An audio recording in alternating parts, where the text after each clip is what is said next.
Manchester United lagi-lagi jadi pusat cerita yang berlapis. Di satu sisi, mereka disebut sudah mencapai kesepakatan pribadi dengan Ederson dan tinggal selangkah lagi membawanya sebagai pengganti di lini tengah. Di sisi lain, Joshua Zirkzee justru dihantam kritik keras media Inggris setelah tampil mengecewakan saat melawan Sunderland. Dan di tengah semua itu, Michael Carrick muncul untuk membela Amad Diallo meski sang pemain sempat membuat kesalahan fatal melawan Liverpool.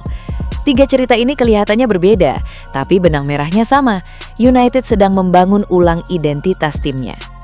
Jadi pertanyaannya sederhana, apakah ini tanda bahwa Manchester United benar-benar sedang merapikan masa depan mereka, atau justru masih sibuk menambal masalah yang sama dari musim ke musim?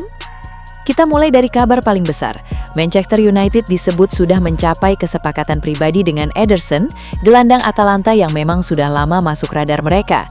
Menurut laporan Goal, United menyiapkan proposal sekitar 45 juta euro untuk memboyong pemain Brasil itu ke Old Trafford, dengan kontrak yang kabarnya akan mengikat sampai pertengahan 2031 dan gaji sekitar 5 juta euro per tahun. Di atas kertas, ini bukan sekedar transfer biasa. Ini sinyal bahwa United sedang menyiapkan pengganti jangka menengah untuk Casemiro, sekaligus membaca ulang struktur lini tengah mereka. Yang menarik, laporan itu juga menyebut United tidak hanya bergerak untuk satu nama, karena Manuel Ugarte juga masuk daftar pemain yang bakal dilepas pada akhir musim ini. Artinya, proses perombakan di lini tengah bisa jadi jauh lebih besar dari sekedar satu masuk dan satu keluar. Ederson sendiri bukan nama sembarangan.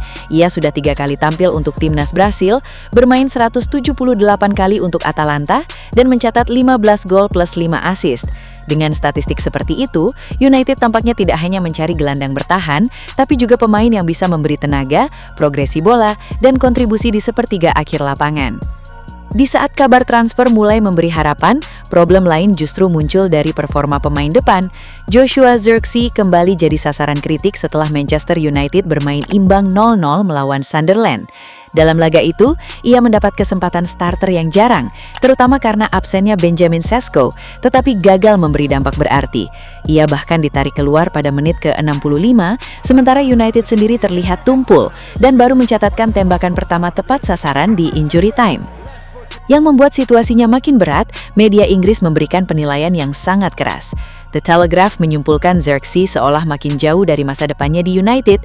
The Athletic menyoroti peluang emas yang terbuang, sementara beberapa media lain memberi nilai sangat rendah dan menilai intensitas dan kualitasnya belum cukup untuk level klub sebesar Manchester United.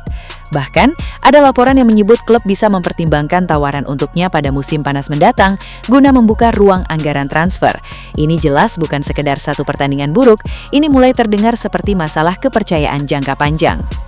Lalu ada Amad Diallo, yang justru berada di sisi berlawanan dari spektrum ini. Dalam laporan Goal, Michael Carrick membela Amad setelah kesalahan fatalnya dalam laga melawan Liverpool.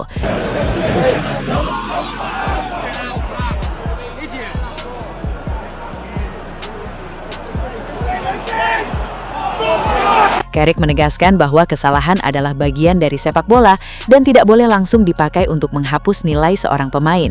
Lebih dari itu, ia memuji kontribusi Amad, energinya, dan sikapnya, sambil menyebut sang pemain sangat menyenangkan untuk diajak bekerja sama. Pesan Carrick di sini cukup jelas. Di tim sebesar Manchester United, satu kesalahan tidak otomatis berarti akhir dari segalanya. Justru yang paling penting adalah bagaimana pemain merespon setelahnya. Dan dalam kasus Amad, klub terlihat masih percaya bahwa potensi besarnya jauh lebih besar daripada satu momen buruk. Ini kontras sekali dengan situasi Zirkzee yang justru sedang dipertanyakan masa depannya setelah rangkaian penampilan yang mengecewakan.